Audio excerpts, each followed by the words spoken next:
শ্যামনগরে এক কর্মসূচিতে যোগ দিয়ে নির্বাচন কমিশনের ভূমিকার পক্ষে সওয়াল করলেন বিজেপি নেতা দিলীপ ঘোষ। বিরোধীদের সমালোচনার মাঝেই তিনি বলেন, অবাধ ও সুষ্ঠু নির্বাচন নিশ্চিত করতেই নির্বাচন কমিশন সঠিক ও নিরপেক্ষভাবে কাজ করছে। এদিন তৃণমূল কংগ্রেসকে কটাক্ষ করে দিলীপ ঘোষ মন্তব্য করেন, তৃণমূল একাধিকবার আদালতে পরাজিত হয়েছে, এখন সামান্য স্বস্তির জায়গা পেয়েই তারা বেশি কথা বলছে। তার দাবি, শাসক দল জানে যে স্বচ্ছ নির্বাচন হলে মানুষের প্রকৃত রায় সামনে আসবে। দিলীপ ঘোষের মতে গণতন্ত্র রক্ষার স্বার্থেই নির্বাচন কমিশনের কঠোর পদক্ষেপ জরুরি এবং সাধারণ মানুষও সুষ্ঠু ও স্বচ্ছ ভোট প্রক্রিয়ায় চান।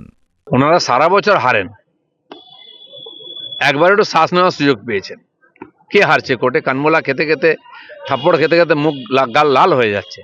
কেউ হারেনি। নির্বাচন কমিশন যে কাজটা করছে বরাবর করছে, যাতে ফেয়ার হয়, কেউ বাদ না যায়, সব ভোটার থাকে।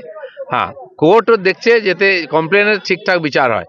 আমার মনে হয় সাধারণ মানুষের নিশ্চিত থাকা উচিত। এরাই বলেছিল এসআইআর করতে দেবে না, এসআইআর হয়েছে, 58 লক্ষ বাদ গেছে, আরও কিছু যাবে।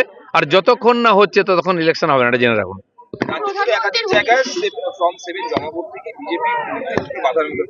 সব জায়গায়, এখানে পঞ্চায়েত ইলেকশনে নমিনেশন করতে গেলে বাধা দিতে হয়, ভোট করতে গেলে বাধা দেওয়া হয়, প্রোগ্রাম করতে গেলে আমাদের অনুমতি দেওয়া হয় না। এ তো নতুন কি আছে আমরা জানি, কিন্তু তার মানে এই নয় যে এটাই চলবে। চলুন, ধন্যবাদ। এত রাস্তাঘাট, রোড, রেলওয়ে, এয়ারপোর্ট তৈরি হয়েছে কিসের জন্য?